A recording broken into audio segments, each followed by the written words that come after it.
ፓትርያርክ ኦርቶዶክሳዊ ተዋህዶ ቤተክርስቲያን ኢትዮጵያ ብፁዕ ቅዱስ አቡነ ማትያስ መጥባሕቲ እግሪ ከም ዝገብሩ ተገሊጾም ኣብ ርእሰ ከተማ ኢትዮጵያ አዲስ አበባ በዓመቱም ኣብ ጃን ሜዳ ኣብ ዝካየድ ቀንዲ ስነ ስርዓት ጥምቀት ዝሳተፉን በረኸትን ስብከትን ዝህቡ ፓትርያርክ ብፁዕ ቅዱስ አቡነ ማትያስ ኣብዚ ናይ ሎም ዓመት ጽምብል በዓል ጥምቀት ግን ከይተረኸቡ እዮም ሓሊፎም ናይ ቅዱስና መልእኽትን በረኸትን እውን ብወኪሎም ኣቢሎም እዮም መልእኽቲ ሓሊፎም ነስዒቡ ብዙሓት ኣመንቲ ክርስትና ንምንታይ ቅዱስነቶም ዘይተረኸቡን ኩነታት ጥዕኖም ኣብ ምንታይ ኩነታት ከም ዘሎን ብሻቅሎት እናሓተቱ እዮም ተራእዮም ፍልፍላት ሓበሬታ ካብታ ቤተክርስቲያን ንሚድያት ኣብ ዝሃቡ ሓበሬታ ቅዱስነቶም ብስንኪ ጥዕናዊ ጉዳይ ኣብቲ በዓል ክሳተፉ ከም ዘይከኣሎም ገሊጾም ብመሰረቶም ምንጭታት ኦርቶዶክሳዊ ተዋህዶ ቤተክርስቲያን ኢትዮጵያ ኣብ ቀረባ እዋን ፓትርያርክ ብፁዕ ቅዱስ አቡነ ማትያስ ሃንደበታዊ ሓደጋ ምውዳቕ ስለ ዘጋጥሞም ኣብ እግሮም ድማ መጥባሕቲ ከም ዝተገብረሎም እዮም ገሊጾም በዚ ምኽንያት ድማ ንግዚኡ ምንቅስቃስ ስለ ዘይከኣሎም ብዊልቸር ይንቀሳቀሱ ከም ዘለው እቶም ፍልፍላት ገሊጾም ቅዱስነቶም ኣብ ዝዋን እዚ ሕክምናዊ ረድኤት ይረኽብን ኣብ ዕረፍቲ ከም ዘለውን ምእመናን ንፓትርያርክ ብፁዕ ቅዱስ አቡነ ማትያስ ቀልጢፎም ንክሓውዩን ናብ ስርሖም ንክምለሱ ክጽልዩሎም እዮም ጻውዒት ቀሪቡ ዘሎ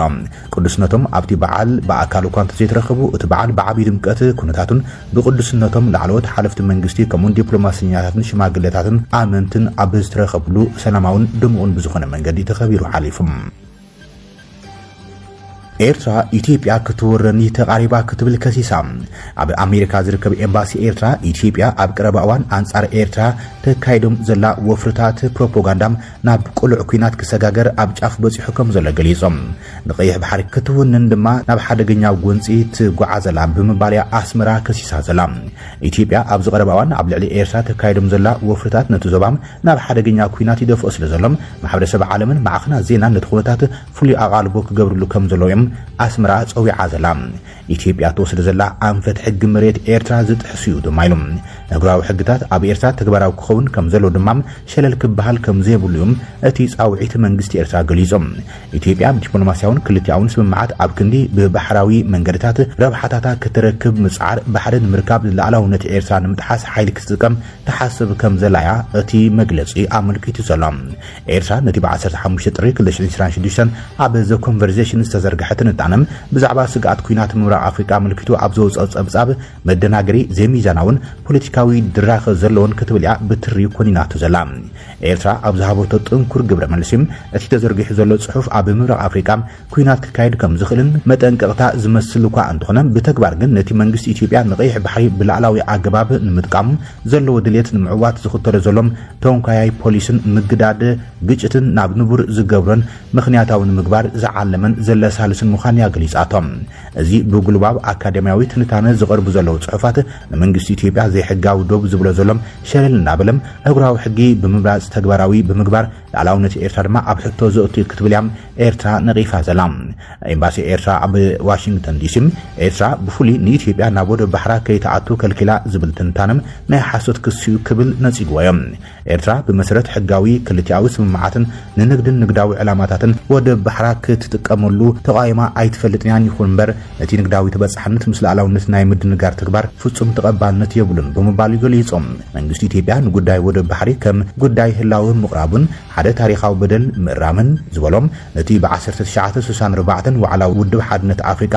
ካይሮን ቻርተር ሕብረት ሃገራትን ጸደቀ ግዴታዊ መትከል ምኽባር መግዛእታዊ ወደባት ዝጥሕስ ሓደገኛን ዘይሕጋውን ኣገባብ ምዃኑ እቲ ኤምባሲ ምልክቱ ሰላም እታ ኣፍ ደገ ባሕሪ ዘይብላ ኢትዮጵያ ኣብ ልዕሊ መሬትን ወደባትን ካልእ ላዕላዊት ሃገር ላዕላዊ መሰል ከም ዘይብላ ዝገልጽ መግለጺ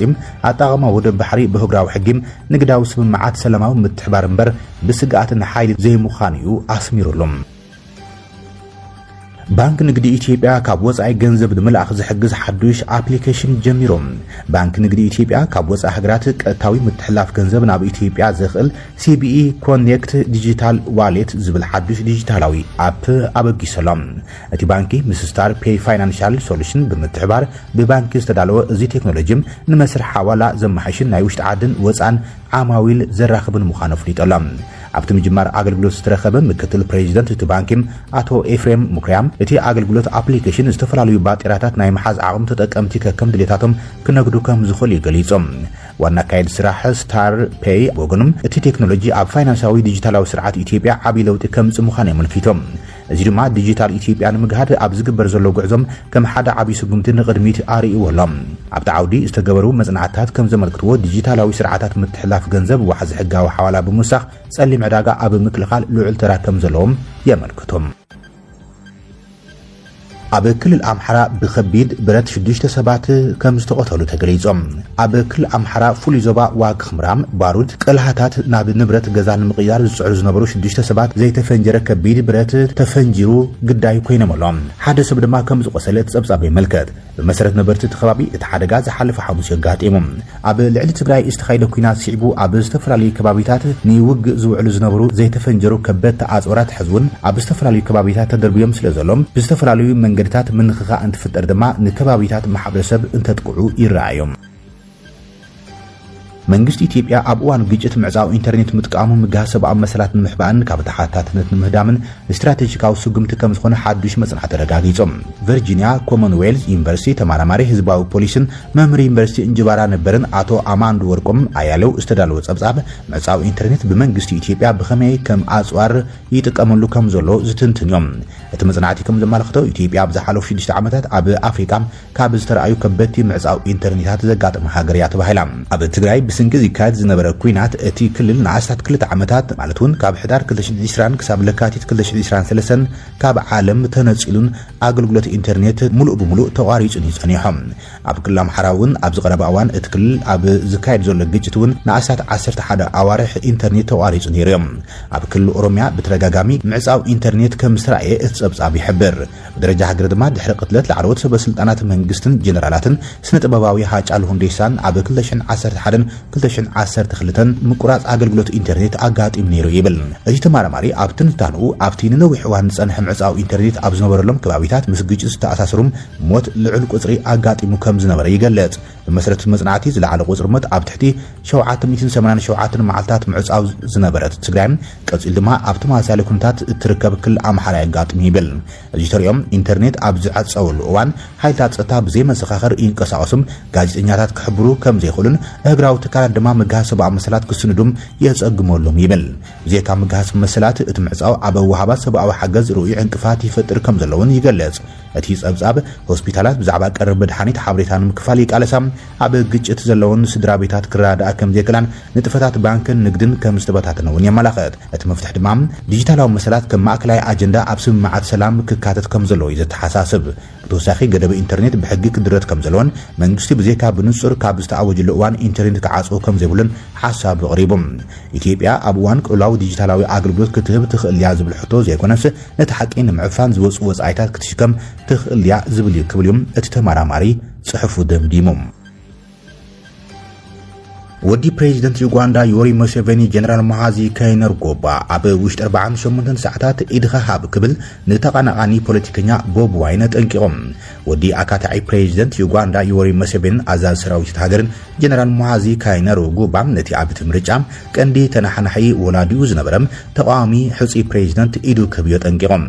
እቲ ክሳብ 85 ዓመት ዝዕድሚዮም ኣብ ስልጣን ክጸንሑ ዘኽእሎም ምርጫ ዝተዓወቱም ወዲ 81 ዓመት ሙሴቬኒ ካብ ቀኛን ፖለቲከኛ ነበር ቦብ ዋይን ከቢድ ጉድሆ ገጢሞም ከም ዝነበረ ይዝግለጽ ቦብ ዋይን ካብ ምርጫ ጀሚሩም ንድሕነቱ ብምስጋእ ተሓቢኡ ከም ዝርከብ ማዕኸና ዜና ጸብጺበን ዘሎ ወዲ ሙሴቬኒ ዝኾነ ጀነራል ካይነርጎባ ኣብ ማሕበራዊ መራኸቢታት መግለጺ ዝዘርግሑ ኮይኖም ዋይን ኣብ ውሽጢ 48 ሰዓታት ኢዱ ክህብዩ ጻውዒት ገይሩ ቦብ ዋይን ካብ ገዝኡ ሃዲሙ ከም ዝተሓበ ዝንገር ዘሎ ኮይኖም ቅድሚ ውጽኢት ናይቲ ፕሬዚደንት ማለት እውን ሙሴቬኒ ኣብ መበለ 81 ዓመት ዕድሜኦም ንሻብዓይ እብረ ክዕወትሉ ዝተረኣየሉ ምርጫ ሓይልታት ጸጥታ ከኣስርዎ ምስ ወጸ ተባሂሎም ዋይን እቲ ምርጫ ናይ ቀረባ ካልኣይ ምዃኑ ቅድሚ ምዋጁም እቲ ምርጫ ምትላል ከም ዝተገብረሉ ብምግላጽ ሰላማዊ ተቃውሞታት ኣብቲ ሃገር ክካየድ ብተደጋጋሚ እናጸውዐ ነይሮም እቲ ብሰፊሑ ከም ተካኢ ኣቡኡ ዝረአ ጀነራል ካይነርጎባ ነቲ ተቃዋሚ ፖለቲከኛ ተሪር መጠንቀቕታ ይሂብዎ ዘሎ